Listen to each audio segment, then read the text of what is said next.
Good evening. As Principal of the University of Edinburgh, it is my privilege to welcome you. Special welcome to our Rector, welcome to guests who are participating via the Internet, and of course a warm welcome to students and my colleagues. This Gifford Lecture is devoted to the memory of Professor Edward Said, and our Gifford Lecturer, who you so nicely welcomed, is Professor Noam Chomsky. He is, of course, famous for his works on linguistics, and when I was younger I would have whooped too. He's one of my heroes also. And he's also known as a leading public intellectual dealing with very important ethical and political issues.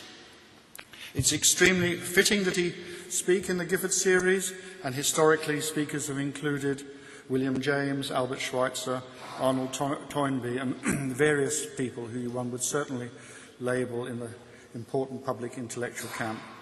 And given the topic, it's especially fitting that he give this Gifford Lecture devoted to the memory of Professor Said. Professor Chomsky.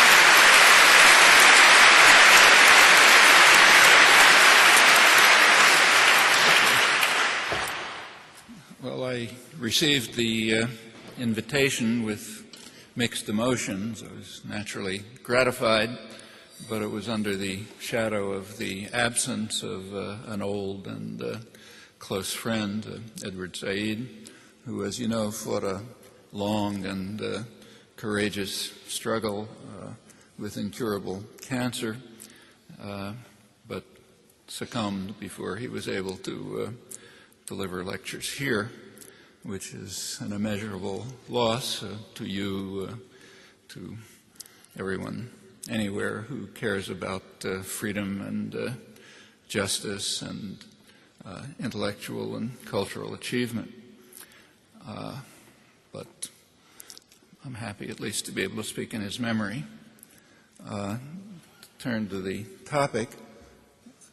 By comparative and historical standards, we are all fortunate to enjoy great freedom.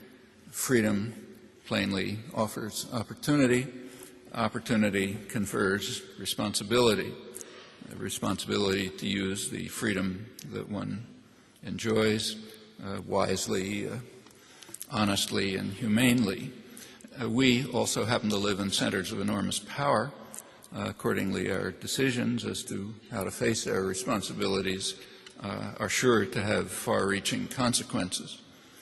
I want to concentrate on one case primarily, a case that everyone agrees is of enormous significance, reaching quite literally to issues of human survival. That's the question of resort to force in international affairs, how its legitimacy has been understood over time, how it is today. As you know, the hideous crimes of the 20th century led to dedicated efforts in 1945 to save humans from the curse of war. And the word save is no exaggeration. Surely, since it became clear in 1945 that the likelihood of ultimate doom is well beyond what any rational person would be willing to tolerate. Actually, the phrase ultimate doom is not mine. I'm borrowing it from two prominent strategic analysts writing in the Journal of the American Academy of Arts and Sciences, not given to hyperbole. They conclude that Washington's current military programs and aggressive stance, quoting them, carry an appreciable risk of ultimate doom. And they express the hope that the threat that the U.S. administration is posing to the world and to the American people will be countered by a coalition of peace-loving nations led by China. We've come to a pretty pass when such thoughts are expressed at the heart of the establishment, and what that implies about the state of American democracy is no less shocking and threatening, and you may leave it to you to consider what the judgments imply about Britain, which was not expected to lead the coalition. Well, in considering their reasons, the reasons that led them to these conclusions, a good place to start is with an event that actually took place after their article appeared, but is typical. Last November, at the United Nations Committee on Disarmament, it's basically the General Assembly, which voted to support a treaty to ban production of fissile material for nuclear weapons. The vote was 147 to 1. There were 2 abstentions, the one you can guess. The 2 abstentions were Israel, which is reflexive, and Britain, which explained its abstention on the grounds, I'm quoting the British ambassador, on grounds that the resolution had divided the international community at a time when progress should be a prime objective. Divided it 147 to 1, so obviously actually we gain some insight into the ranking of survival of the species on the list of priorities, not only by the vote but by the publicity it received. Unfortunately, it's only one of many illustrative examples. The efforts to end the curse of war led to a consensus on the principles that should guide state action. It's the United Nations Charter, the consensus and subsequent declarations and treaties. The consensus was reiterated last December by a high-level UN panel, which included the National Security Advisor for George Bush I. It was reiterated again by Kofi Annan a couple of days ago.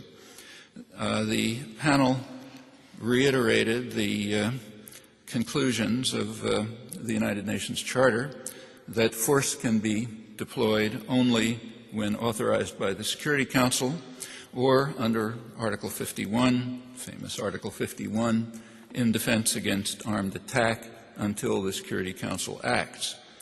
Article 51 is generally interpreted to allow the use of force when, I'm quoting, the necessity for action is instant, overwhelming, and leaving no choice of means and no moment of deliberation. It's the classic wording of Daniel Webster, a case involving Britain.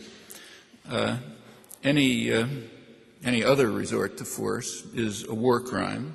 In fact, the supreme international crime, differing from other war crimes in that it contains within it the accumulated evil of the whole, the words of the Nuremberg Tribunal.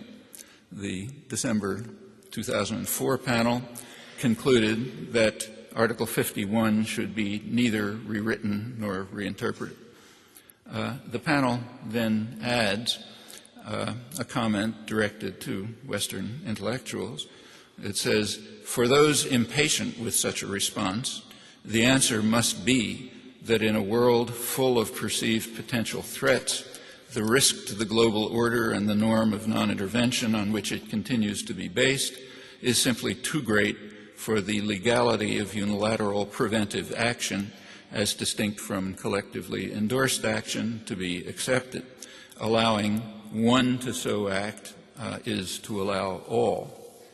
That final sentence presupposes a principle that is the foundation of international law and of every moral code that merits even the slightest attention, the principle of universality. That is, we apply to ourselves the same standards we do to others, if not more stringent ones. But that principle is flatly rejected by the political leadership of the most powerful states and also by the dominant moral and political culture of the educated elites within them, again raising the prospects of ultimate doom. The discussion of Article 51 in the UN panel last December was, as I mentioned, addressed to Western intellectuals. In fact, it was a direct response to many years of enthusiastic support by Western intellectuals for intervention that they determined to be legitimate even if illegal. And it therefore takes on unusual significance, even apart from the fact that it reaffirms the stand of the world outside of what the West calls the international community, namely itself. For example, the declaration of the South Summit in the year 2000, former non-aligned movement, surely with the recent NATO bombing of Serbia in mind, it's the highest level meeting ever of the former non-aligned countries, now accounting for 80% of the world's population. The declaration rejects what it calls the so-called right of humanitarian intervention, which it perceives to be traditional imperialism in a new guise. It also provided a detailed and quite sophisticated analysis of neoliberal globalization. It was ignored, apart from scattered derision and in Britain, in fact, tantrums when it was mentioned, interesting ones. The forceful rejection of the post-war consensus in elite Western circles took place in the final years of the last millennium. Across the spectrum of articulate opinion, there was enthusiastic celebration of what was called a normative revolution in world affairs. These are all quotes, with a claim for the idealistic new world bent on ending inhumanity, which had entered a noble phase of its foreign policy with a saintly glow. For the first time in history, a state is dedicated to principles and values, acting from altruism and moral fervor alone as the leader of the self-declared enlightened states, hence free to resort to force for what its leaders determine to be right. And that's a very small sample from an extraordinary deluge I've drawn only from the most respected liberal voices internationally. After several years of such flights of self-adulation, which probably have no historical precedent, of the bombing, to which I'll return. These end-of-millennium declarations do reflect a large range of elite perceptions, in fact, something close to unanimity, but not those of the general public. So in the United States, a large majority of the public, very large majority, continues to take the position that states are entitled to use force only if, I'm now quoting the public opinion studies, only if there is strong evidence that the country is in imminent danger of being attacked. That is, an overwhelming majority of the public rejects the bipartisan consensus on preemptive war, rejects the Western intellectual consensus, and agrees with the much maligned South Summit and the recent UN panel.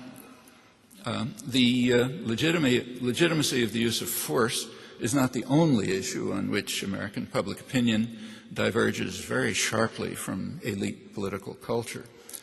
To take another current example, which also raises issues of survival, it's commonly reported that the United States refused to join the Kyoto Treaty a month ago. That's true only if the phrase United States excludes its population. That is, it's true only if we dismiss democracy with total contempt. The population overwhelmingly supported ratification of the treaty, in fact, so enthusiastically that a majority of Bush voters believed that he agreed with them, that the U.S. should join, because it's such an obvious thing to do. Very large majorities also believe that the United States should accept the jurisdiction of the International Criminal Court and the World Court, should rely on the United Nations to take the lead in international crises, including issues of security, reconstruction, and political transition in Iraq. That's been true since April 2003. A majority even believe that the United States should abandon the Security Council veto and accept majority rule. And the same is true on many other issues. large majorities believe that the United States should rely on diplomatic and economic measures more than military ones in the so-called war on terror, and overwhelming majorities, as in the past, favor increased government spending on health care, education, and other social spending. All of this is in sharp opposition to public policy and pretty much to elite intellectual consensus. Studies revealing these facts were released by the most prestigious institutions that monitor public opinion shortly before the November 2004 presidential elections. Plainly, these results are of critical importance to functioning democracy. The studies reveal that both political parties are far to the right of the population on many of the most crucial issues. They barely received any mention, none in the national press. The observations, unfortunately, generalize, and they lend further weight to the judgment of the strategic analysts who I quoted at the outset, that the world's most powerful state is facing a serious democratic deficit, to use a term we apply to others. These conclusions are reinforced by studies of public opinion taken by the same major institutions that were taken shortly after the federal budget was announced a few weeks ago. The public calls for sharp cuts in military spending, along with sharply increased social spending. That's education, medical research, job training, conservation, renewable energy, increased spending for the United Nations and for economic and humanitarian aid, and reversal of Bush's tax cuts for the wealthy. The government policy is dramatically the opposite in every respect. There is, rightly, a good deal of international concern about the consequences of the rapidly expanding twin deficits, the trade deficit and the budget deficit. Closely related to those two is a third deficit, the growing democratic deficit, which is very little discussed because it's welcomed by wealth and power, which expend substantial efforts to try to turn the country into a failed state, to adopt a fashionable notion, a state that has formal democratic institutions, but with the public largely removed from policy choices and implementation. And that is a very serious threat, much more so than in a small country somewhere. This is, after all, the world's most powerful state. The provisions of the United Nations Charter were spelled out further, in particular at the Nuremberg Tribunal. Tokyo judgments were far more severe. Although the principles that they enunciated were significant, both of the tribunals were very deeply flawed by the most elementary moral standards. They were both founded on the explicit rejection of the principle of universality. To bring the defeated war criminals to justice, it was necessary to devise definitions of war crime and crime against humanity. How this was done was explained by Telford Taylor, the chief counsel for the prosecution, distinguished international lawyer and historian. In brief, the operative definition of crime was crime that you carried out, but we did not. And as Taylor explained, so urban bombing of urban civilian concentrations was not a crime because the Allies did it more than the Germans. As Taylor explains, his words, to punish the foe, especially the vanquished foe, for conduct in which the enforcing nation has engaged would be so grossly inequitable as to discredit the laws themselves, which is correct. But the operative definition of crime also discredits the laws themselves. Every subsequent tribunal is discredited by the same deep moral flaw. The current Yugoslav tribunal is an example. A group of international lawyers requested the tribunal to investigate NATO crimes that were recorded by the major international human rights organizations, including admissions by the NATO command. The prosecutors rejected the request without investigation. It's in violation of the statutes of the tribunal, stating that they accept NATO assurances of good faith. Yugoslavia did proceed to bring charges to the World Court invoking the Genocide Convention. The United States excused itself from the proceedings on the grounds that when Washington finally signed the Genocide Convention after 40 years, it added a reservation excluding itself from charges. And the court correctly accepted this argument. After the flurry of anger, fury over the publication of the Justice Department memoranda, which effectively authorized torture, the dean of the Yale Law School, Harold Coe, wrote an indignant article in which he said this is almost as if the government was claiming the right to commit genocide. He failed to add that the government does accord itself that right and has done so since it finally signed the Genocide Convention. Much the same happened in the case brought by Nicaragua against the United States 20 years ago. A core part of Nicaragua's case, which was presented by a distinguished Harvard law professor, was rejected by the court on the grounds that in accepting World Court jurisdiction in 1946, the United States had entered a reservation excluding itself from prosecution under multilateral treaties, in particular excluding itself from the supreme crime of aggression. 1946 was, of course, a liberal democratic administration, just as the U.S. Decision to exclude itself from the World Court proceedings brought by Yugoslavia was under the Clinton administration.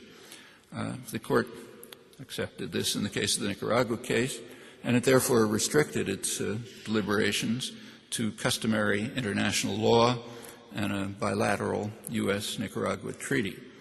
Even on these very narrow grounds, the court charged Washington with what it called unlawful use of force, which in lay terms is international terrorism, ordered it to terminate the crimes and pay substantial reparations, which would go far beyond paying off the huge debt that's strangling Nicaragua.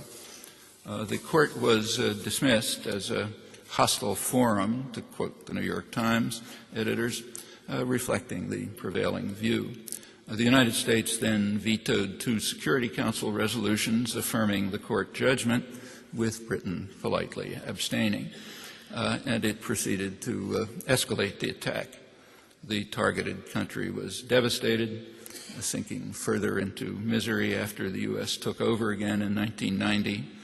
By now, 60% of children under 2 suffer severe malnutrition and probable brain damage, while much of the population survives on remittances. That's a radical change from 20 years earlier, when Washington was panicked by reports from UNICEF, the World Bank, and other international agencies about what they called Nicaragua's remarkable achievements that were laying a solid foundation for long-term socioeconomic development, while the country enjoyed one of the most dramatic improvements in child survival in the developing world. No problems about that now. And if there was anyone who actually fit the category of conservative, if there was such a category of people, they would have a very easy way to deal with the fact that 60% of the children under 2 are suffering probable brain damage, namely by paying their debts. Simple conservative principle, but that's beyond unthinkable. Compassionate conservatives might want to go beyond that if they existed, but they're much more interested in making political capital over the fact that a woman in a vegetative state shouldn't be allowed to die in dignity. The significance of matters like these in Washington, Western culture generally, is revealed by the recent appointment of John Negroponte to the new position of Director of Intelligence. He was the ambassador to Honduras, running the world's largest CIA station, not because Honduras is of any importance, but because he was supervising the international terrorist war for which Washington was condemned by the International Court of Justice and the Security Council, absent the veto. He also, part of his job was to deny regularly gruesome state crimes in Honduras so that the military aid could continue to flow for international terrorism. When the Inter-American Court tried Honduras and indeed convicted Honduras for these crimes, they requested that Negroponte testify, but the Reagan and Bush #1 administrations refused to allow him to appear. There has been virtually no reaction to the appointment of a leading international terrorist to the top counterterrorism position in the world. At the very same time, the heroine of the popular struggle that overthrew the murderous thug Somoza was denied a visa to teach at the Harvard Divinity School as a terrorist, also eliciting little reaction. Orwell would not have known whether to laugh or to weep. Rejection of the principle of universality is understandable. Just consider the consequences if we were willing to even admit the possibility of attending to elementary moral principles. It really is unthinkable. If the United States and its allies are granted the right of what's called anticipatory self-defense against terror in accord with the elite consensus, then a fortiori, Cuba, Nicaragua, a host of others have long been entitled to carry out terrorist acts within the United States because there is no doubt of its involvement in very serious terrorist attacks against them, extensively documented in impeccable sources, declassified U.S. government documents, and so on, and in the case of Nicaragua, even condemned by the World Court and the Security Council, absent the veto again. And surely Iran would be entitled to do so today in the face of very serious threats. The conclusions are, of course, utterly outrageous and advocated by no one. And there are still more outrageous conclusions. No one, for example, would argue that Japan exercised the legitimate right of anticipatory self-defense when it bombed military bases in the U.S. colonies of Hawaii and the Philippines, even though the Japanese knew that B-17 flying fortresses were coming off the Boeing production line, and they were surely familiar with the public discussions in the United States explaining how these planes could be used to incinerate Japan's wooden cities in a war of extermination, flying from Hawaiian and Philippine bases, to burn out the industrial heart of the empire with firebombing attacks on the teeming bamboo ant heaps, as Air Force General Chennault recommended in 1940. That's a far more powerful justification for anticipatory self-defense than anything conjured up by Bush and Blair and their associates. So it's wise not to consider, not even to even imagine entertaining the most elementary of moral principles.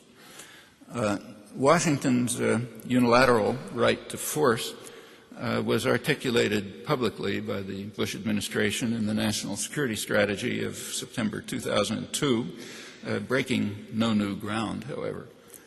Writing in Foreign Affairs, the main establishment journal, even before the 2000 election, Condoleezza Rice condemned what she called the reflexive appeal to notions of international law and norms, and the belief that the support of many states, or even better, of institutions like the United Nations, is essential to the legitimate exercise of power by the United States. That is, the usual exception prevails. This extremist position has long been completely conventional. I'll just keep to the liberal end of the spectrum for a few illustrations. The elder statesman and Kennedy advisor, Dean Acheson, informed the American Society of International Law in 1963 that, in his words, no legal issue arises when the United States responds to a challenge to its power, position, and prestige, by terror in this case. He was speaking shortly after the Cuban Missile Crisis, which had brought the world to the brink of nuclear war a few months earlier. We only learned recently how close it was. An important part of the background to this virtual annihilation of the species, important part of it was Kennedy's campaign to bring the terrors of the earth to Cuba, phrases historian and Kennedy advisor Arthur Schlesinger's in his biography of Robert Kennedy, who was assigned responsibility for bringing the terrors of the earth to Cuba. And the campaign of international terrorism was in fact no slight matter and escalated in later years.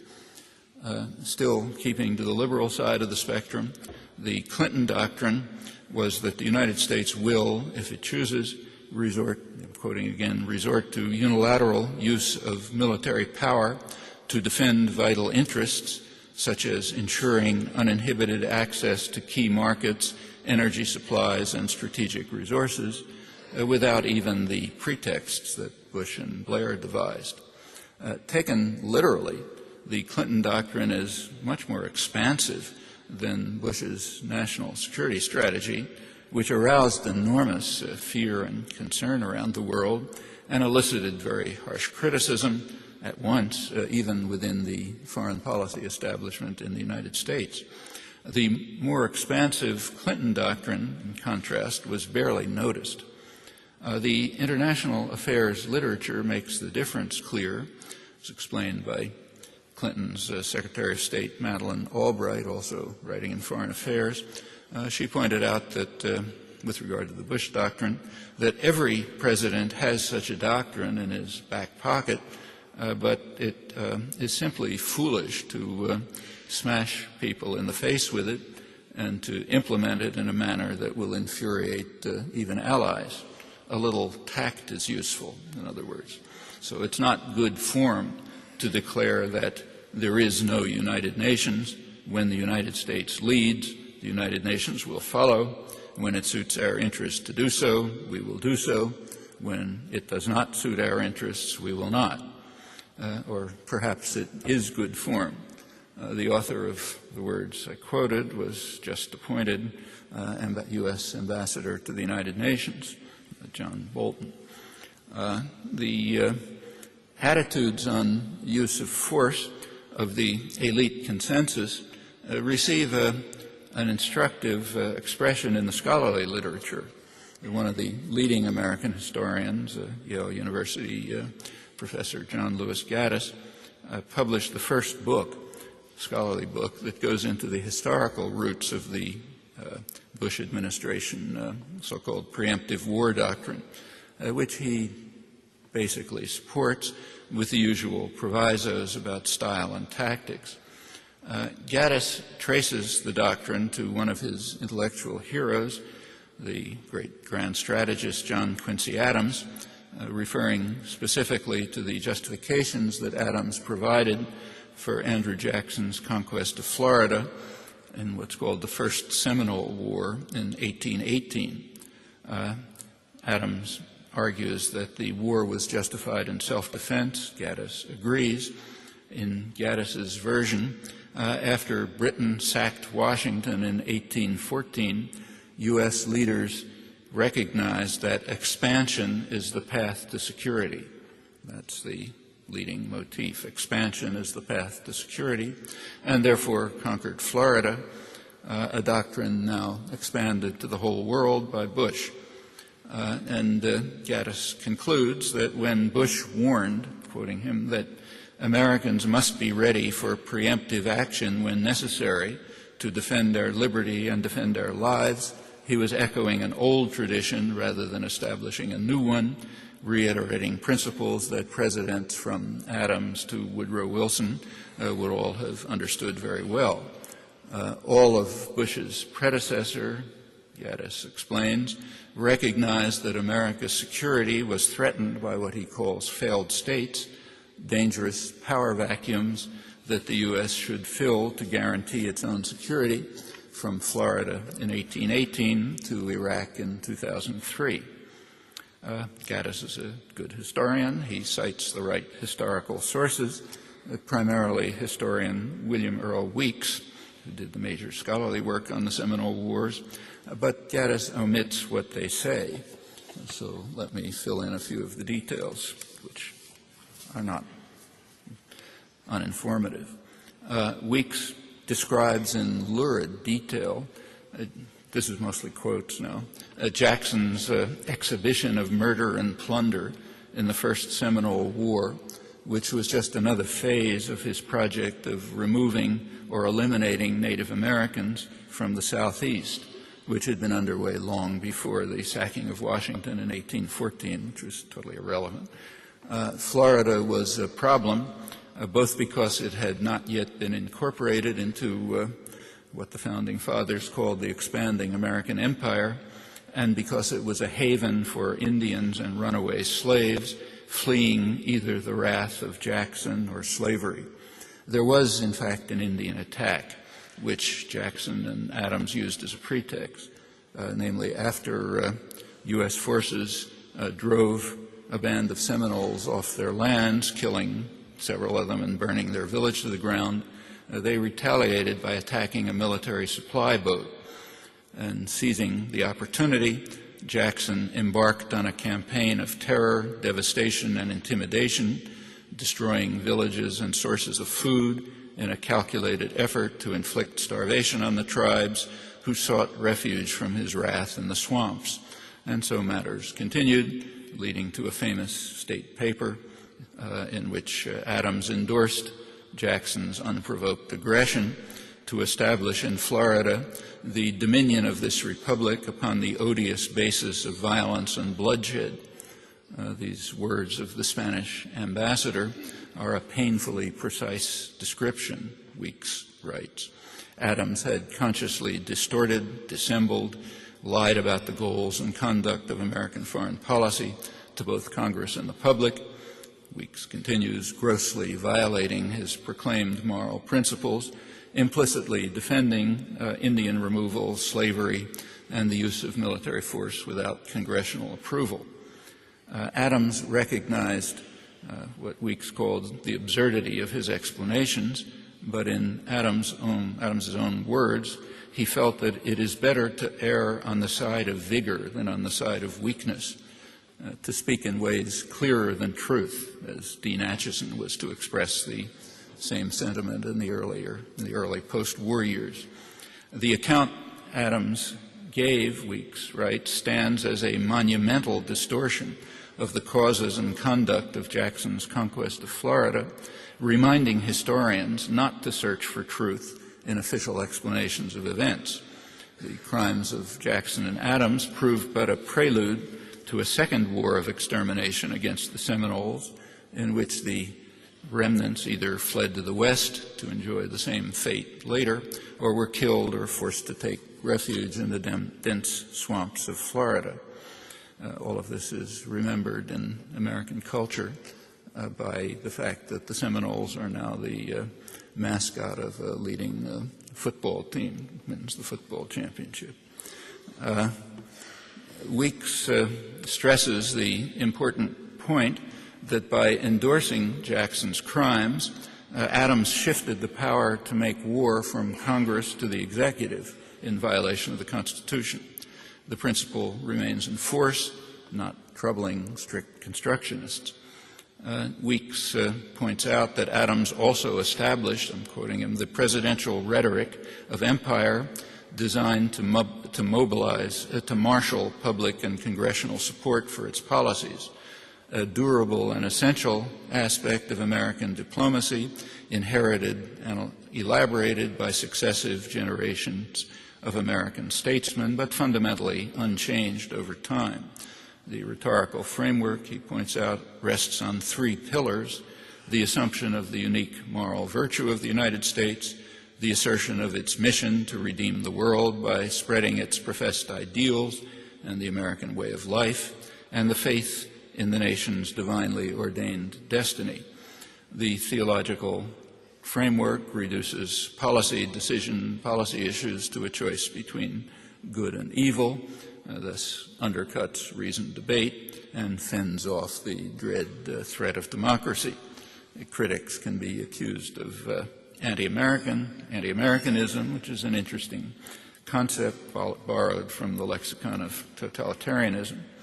The issue of defense against Britain, the only potential enemy, didn't arise. The British minister, Castlereagh, was so eager to cement Anglo-American relations that he even overlooked Jackson's murder of 2 innocent British citizens, which Adams defended for what he called its salutary efficacy for terror and example. Weeks suggests that Adams was heeding the words of Tacitus, his favorite historian, that crime once exposed had no refuge but in audacity, also a principle that persists. Filling in these and quite a few other instructive omissions, the picture provided by Gaddis's scholarly sources lends considerable support to his judgment about the precedent for the Bush Doctrine and its implementation from Adams through what's called Wilsonian idealism and on to the present. Sure, that's needless to say, this should be very familiar to anyone familiar with British history and many others. As for the expansion of the precedents to the entire world, others can make their own judgments, and they have. Fear and often hatred of the United States have risen to unprecedented heights, significantly increasing the threat of terror, as was anticipated, and also anticipated by the United States and certainly by Britain, and also increasing the threat of ultimate doom. The same is true of the extension of the Clinton doctrine of control of space for military purposes to Bush's doctrine of, quoting, ownership of space, which may mean instant engagement anywhere in the world, putting any part in the world at risk of instant destruction. That's the space age version of the Adams doctrine that expansion is the path to security. Well, to summarize briefly, there is a spectrum of articulate opinion on the resort to military force. At one extreme is the post-war consensus, formally articulated in the UN Charter, reiterated at the South Summit, and once again by the high-level UN panel. The rest of the spectrum basically adopts the principle that the United States is uniquely exempt from international law. It can delegate this right to its clients, and entitled to resort to any measures it chooses to respond to a challenge to its power, position, and prestige, and to ensure uninhibited access to key markets, energy supplies, and strategic resources, just keeping to the liberal internationalist end of the spectrum. I should stress again, however, that the American public keeps quite firmly to the post-war consensus that is virtually excluded from the political system and to a large extent from articulate opinion. Well, at the margins, we do find more nuanced opinions on the resort to war. One of the most important is the International Independent Commission of Inquiry into the Kosovo War, which was headed by the distinguished South African juror, Justice Richard Goldstone. The commission rendered the harshest criticism of the NATO bombing anywhere near the mainstream, concluding that it was illegal but legitimate. Illegal for obvious reasons, but despite its illegality, quoting, it was legitimate because all diplomatic avenues had been exhausted and there was no other way to stop the killings and atrocities in Kosovo. Justice Goldstone concluded that the UN Charter may need revision in the light of the report of the commission that he headed. That was the conclusion rejected by the UN panel last December. The NATO intervention, Goldstone explains, is too important a precedent for it to be regarded as an aberration. Why? Because it was carried out by the powerful states. He also, dismissing routinely the principle of universality, he also stressed the need for objective analysis of human rights abuses. Well, one question that objective analysis might address is whether indeed, as the Commission concluded, all diplomatic options had been exhausted in Kosovo. The fact is that when NATO decided to bomb, there were two diplomatic options on the table, a NATO proposal and a Serbian proposal. After 78 days of bombing, a compromise was reached between them, which suggests that diplomatic options may well have been available. A second question, more important, is whether indeed there was no other way to stop the killings and atrocities in Kosovo, as the Independent Commission asserts, clearly a crucial matter. Here, objective analysis happens to be unusually easy. There's a vast documentary record from impeccable Western sources. The U.S. State Department published several compilations of documents. The British Parliament had a lengthy investigation, NATO, OSCE, others. They all reached the same conclusion. Overwhelmingly, the killings and the atrocities followed the bombing. In the extensive literature on this topic, from media to scholarship, the documentation is almost universally ignored, and the chronology is reversed. I've reviewed the dismal record elsewhere and won't put it aside here. Justice Goldstone is in fact unusual in that he recognizes the facts.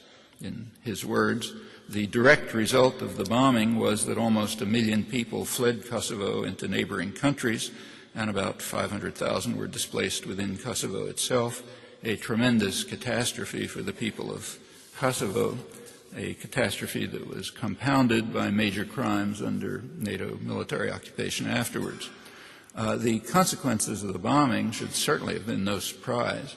They were predicted by NATO Commander Wesley Clark as soon as the bombing began, quite publicly. Other sources make it clear that the Clinton administration also anticipated the crimes that followed the bombing, and in fact Clark confirms that in more detail in his memoirs. It's hard to imagine that the British authorities were more deluded. Kosovo was in fact an ugly place before the bombing, before the NATO bombing, though regrettably not by international standards. According to the major Western sources, about 2,000 people had been killed in the year prior to the invasion, many of them by KLA Albanian guerrillas attacking Serbs from Albania in an effort, as they openly announced, to elicit a harsh Serbian response that could be used to rally Western opinion to their cause. The British government makes the astonishing claim that until January 1999, 2 months before the bombing, most of the killings were the responsibility of the KLA guerrillas attacking from Albania. And the rich Western documentation reveals that nothing substantial changed in the 2 months that followed up until the bombing. One of the very few serious scholarly studies, even to consider these matters, estimates that Serbs were responsible for 500 of the 200 killed. This is the careful and judicious study by Nicholas Wheeler, who supports the NATO bombing on the grounds that there would have been worse atrocities had NATO not bombed. So the argument is that by bombing at a time when most of the atrocities were attributable to the KLA guerrillas, with the anticipation that the bombing would lead to far worse atrocities, NATO was preventing atrocities.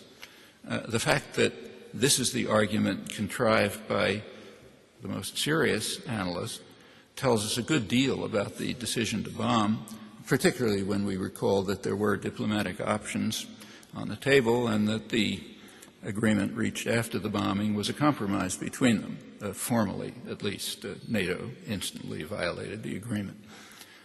Well, Kosovo is one of the two great achievements that were brought forth to give retrospective proof that for the first time in history, states were observing principles and values under the guidance of their Anglo-American tutors, and that the Charter must be revised to allow the West to carry out humanitarian intervention.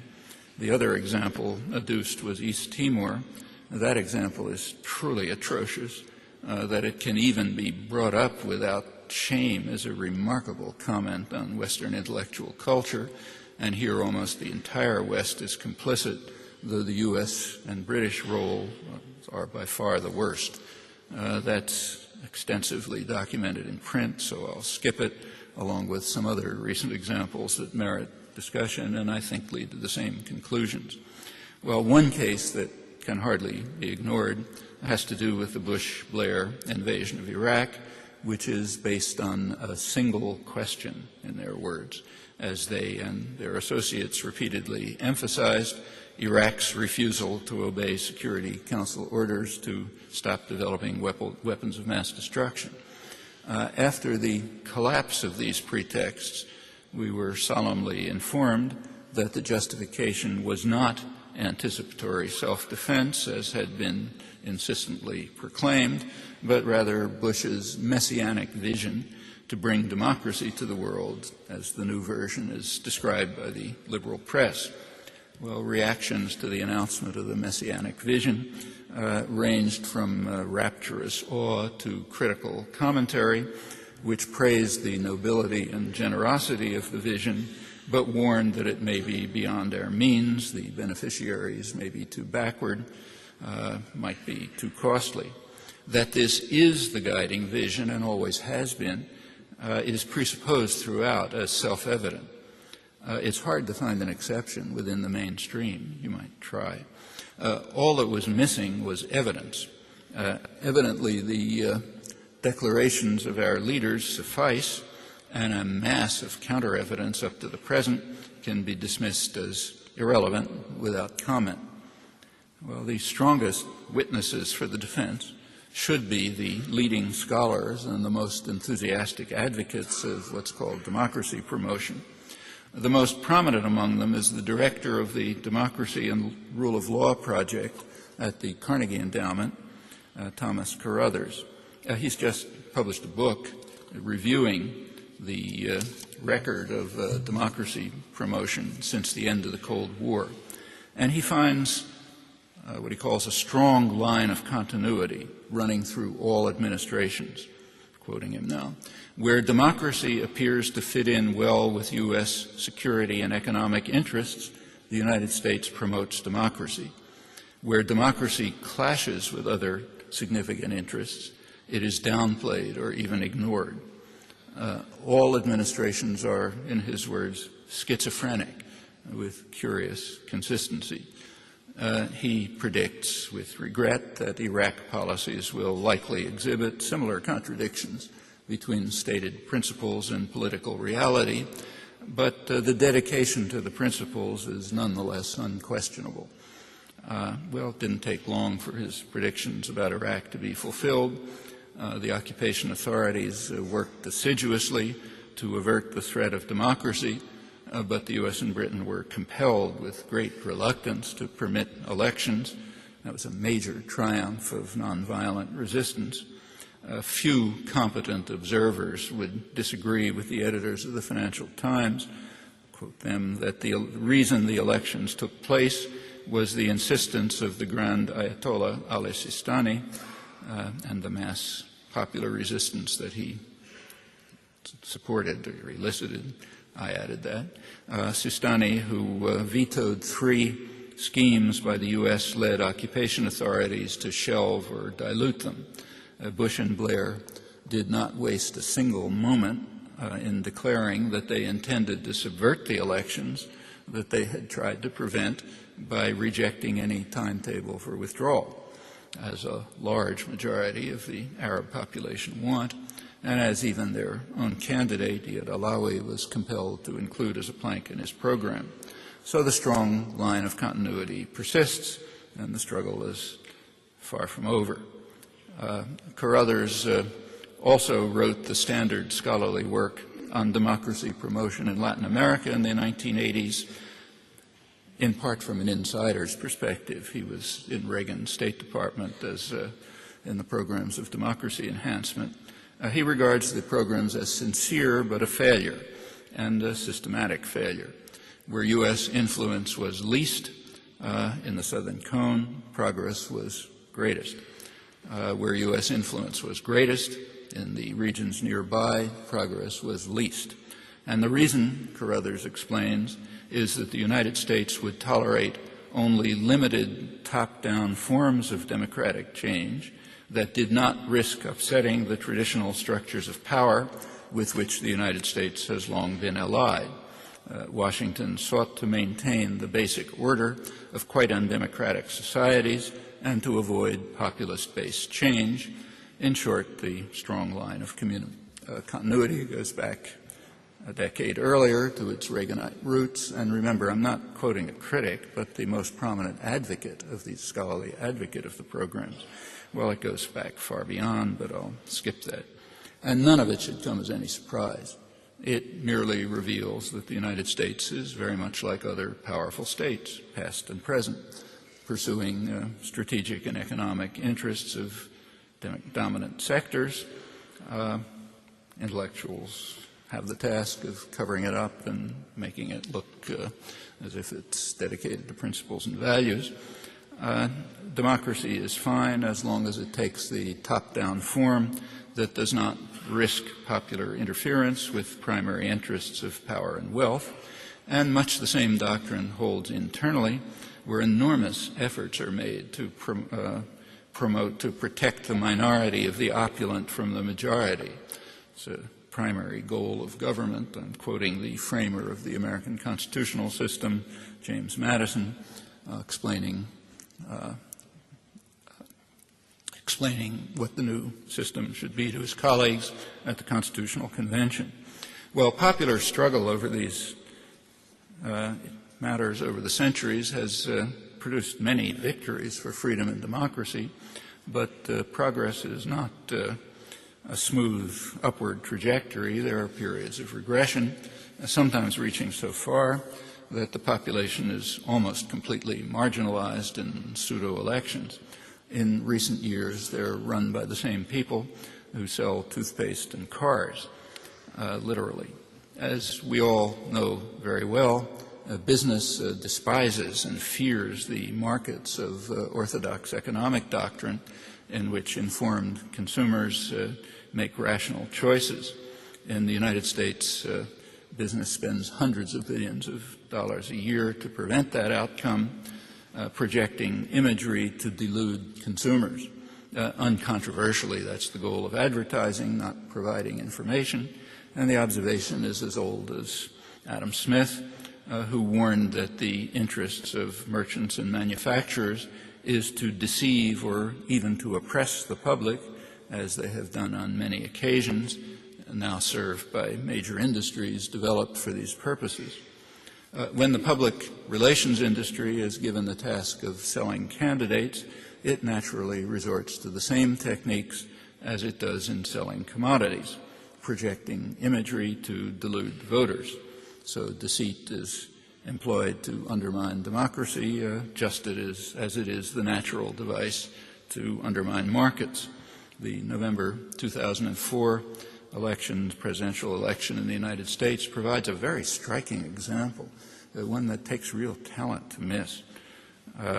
The United States, there's plenty of information about it. As polls show, voters had little idea of the stand of candidates on issues. In fact, only about 10% said that their vote is based on the candidates' agendas, ideas, platforms, and goals, about which, furthermore, they were often deluded. As I already mentioned, important studies right before the election, and virtually unreported, showed that the bipartisan consensus is far to the right of public opinion on major issues. That's a real triumph of marginalization of the population in a formal democracy, and it's worth adding that U.S. political and economic managers are teaching useful lessons to their counterparts elsewhere. I'm sure you can provide examples. Well, that's a small sample of issues of major significance for the future. Not least among them is the propriety of the use of force. Inquiry might reveal genuine cases of intervention that are illegal but legitimate, but there's always a heavy burden of proof. The prize example offered leaves this as a dubious doctrine for the times and tends to reinforce the measured judgment of the World Court in 1949, reaffirmed in the Nicaragua case and others, and recently reiterated by the high-level UN panel.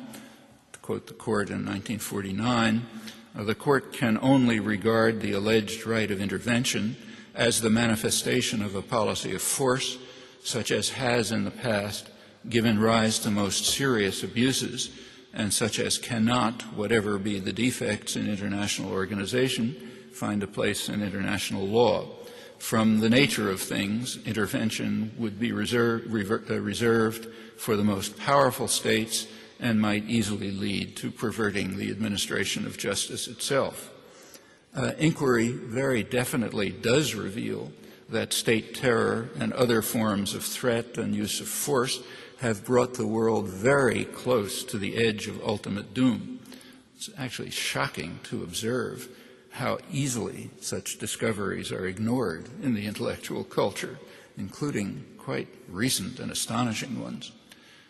Today, surely, only the most blind and irrational will ignore the call that was issued by Bertrand Russell and Alfred Einstein exactly 50 years ago, when they said, "Here then is the problem which we present to you, stark and dreadful and inescapable. Shall we put an end to the human race, or shall mankind renounce war?"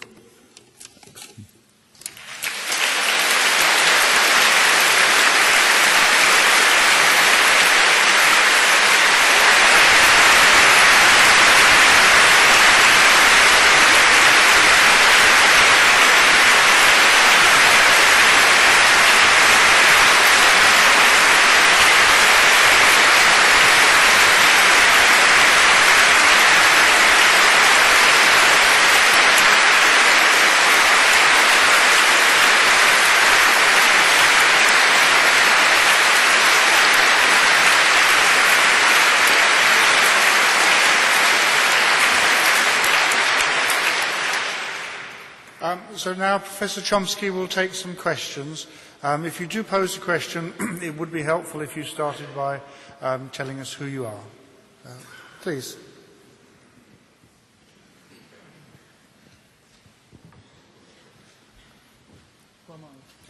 Yeah, my name is Hisham. I'm from the University of Nottingham, and I come from Algeria. Professor Chomsky, thank you for the talk. It's really a pleasure I'm glad I came from Nottingham to hear a speech. My question is regarding the Middle East. I wasn't lucky enough to come to your earlier talk today, and I wanted to know what your thoughts were on the recent developments in the Middle East, especially regarding the recent London summit, and what your thoughts about what would happen or what's going to happen. I didn't hear completely, but you're talking about the London summit. Yeah, in general, yeah, but in particular the recent developments in the Middle East and how you see Israel-Arab conflict with Israel notably missing. Thank you. And the most important state was not there, namely the United States, because part of the intellectual culture in England and most of the West, and of course in the United States, is to suppress a very crucial fact. The barrier to a political settlement of the Israel-Palestine conflict for the last at least 30 years, in fact beyond, is the United States. But we're not allowed to say that because we are, by definition, the enlightened states, and that's our leader, so it can't be true. But they were missing, and therefore what happened is mostly irrelevant. The actual results of the summit were pretty much to reaffirm what happened in the Abbas-Sharon truce. The truce is better than no truce. It's better to have less killing than more killing. On the other hand, it was a tremendous victory for U.S.-Israeli rejectionism. The only substantive element, and this was pretty much the same in the London summit, was to deny the legitimacy of any form and any resistance to the military occupation, which means that the military occupation can continue, and that doesn't mean just the military occupation. It means all the topics which are not discussed and at the summit or at the Abbas-Sharon truce. And those are would have been at the core of the conflict for 30 years, increasingly so for the last 10 years. That's the continual takeover of Palestinian land and resources, including the most valuable land, including, crucially, the water resources. Palestinians are left as among the most water-deprived people in the world because about 80% of their water resources are used by Israel.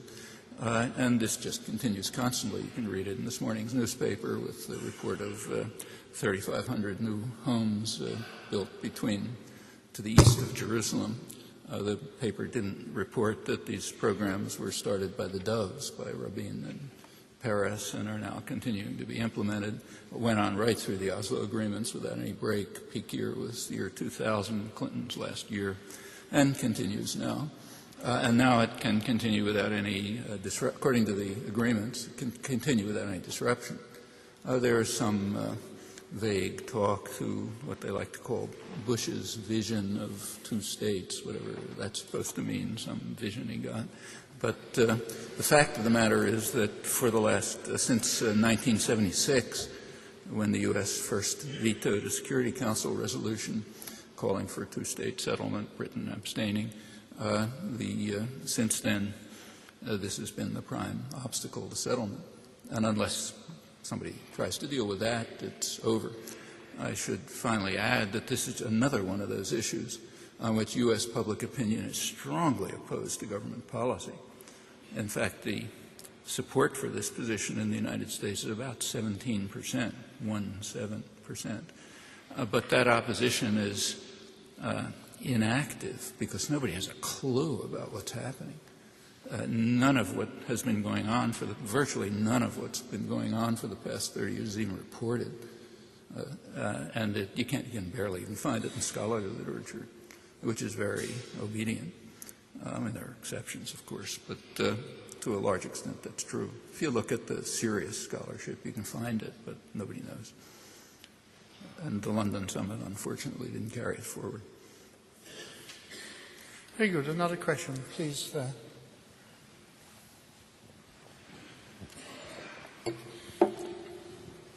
Thank you.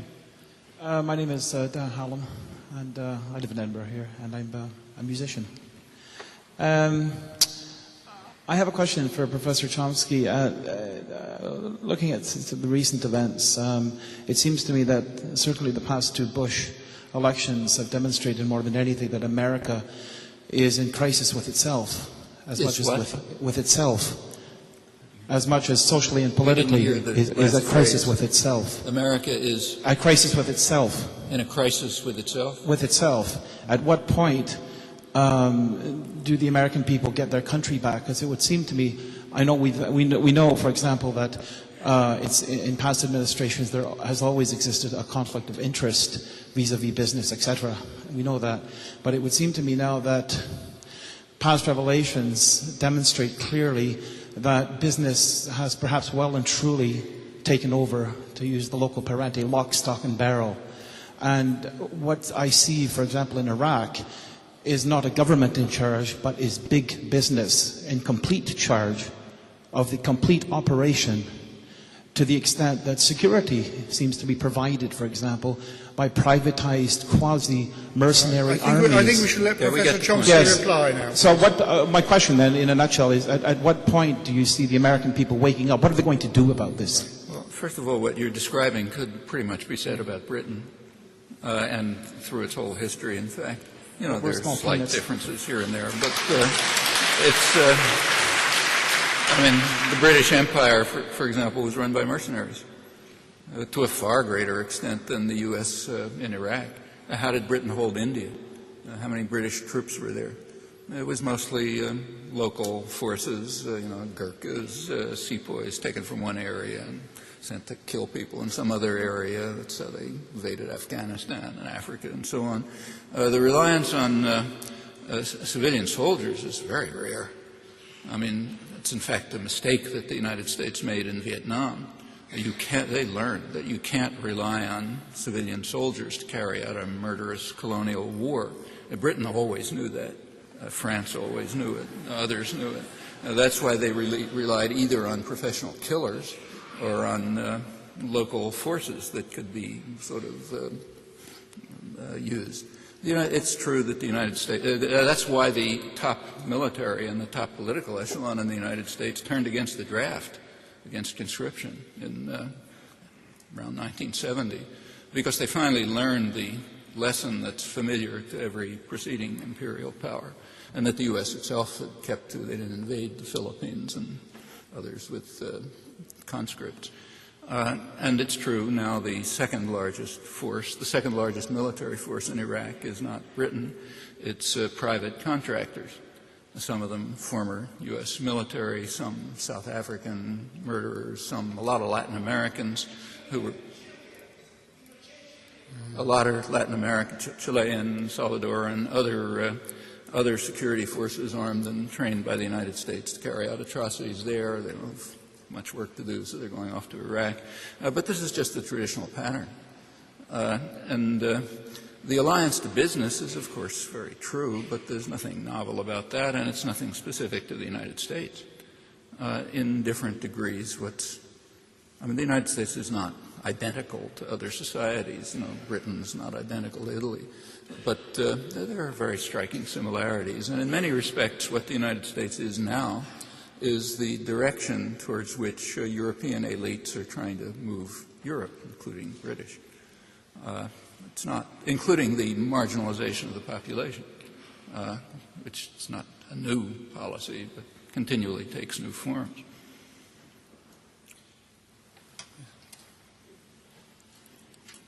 Chris Frew, freelance journalist.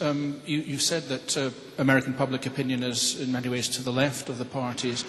Do you see an imminent, coherent force beginning to claim some of that public opinion back, as even Hillary Clinton's beginning to pay homage to the right? Do you see any cause for optimism on the left? Well, first of all, remember, what's called the left in the United States is the New York Times. I'm not joking.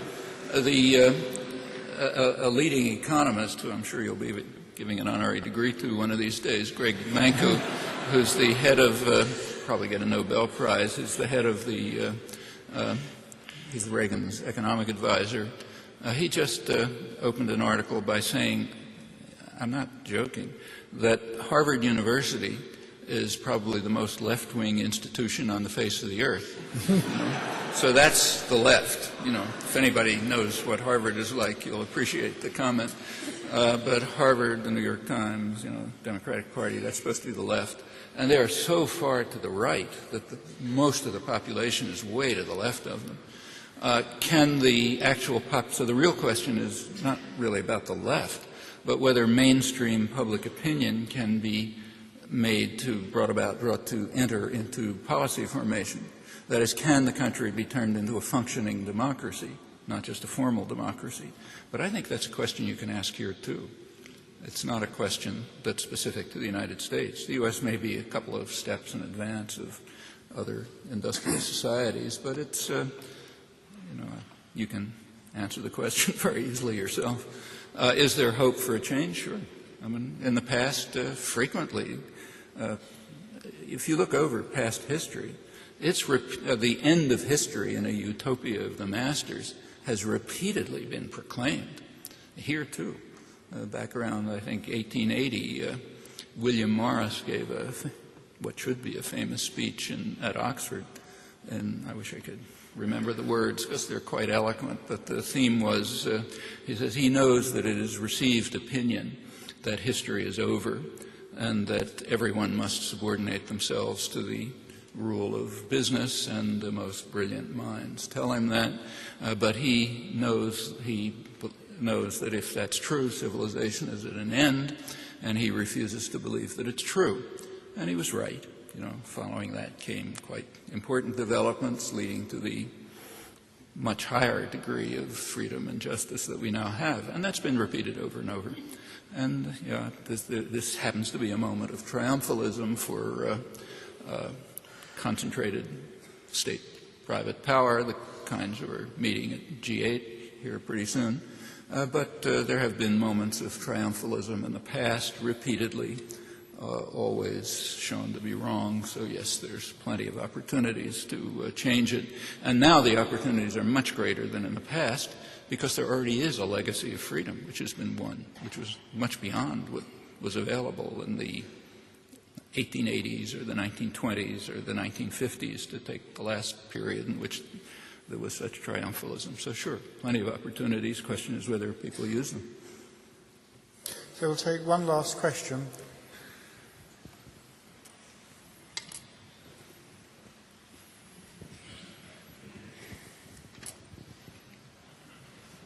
Hi, my name is Nina, and I haven't got a fully formulated question, but I was hoping that you could say a few words on the connection between what you've been talking about and the abandonment of the rule of law between states and what is going on within states, especially the so-called enlightened ones now to the run-up, in the run-up to the G8, for example, the clampdown on protest and political activism in this country. I couldn't hear the last few words. Did you get the last few words? In the run-up to the G8, there's a lot of clampdown on political activism and protest. And I was hoping at you the could... G8? Yeah, well, now concerning already. The protest at the G8? Running up to the G8 already. The security system to run, yeah. Okay, then I understand. There's been you know much better than I do, a lot of hysteria stirred up about the threat of violence at the G8 meetings. That's what you're referring to, big police presence, security forces. That's what you mean? Yeah. My suspicion is, judging by past events, that that's a conscious effort to stir up violence. If you take a look at past, the governments have a very strong interest in stirring up violence at such meetings. Governments and the private power that they are closely connected to, they desperately do not want the issues to be discussed. They want to keep the issues that the protesters have in mind off the agenda. They would like it best if nobody ever heard about the meetings.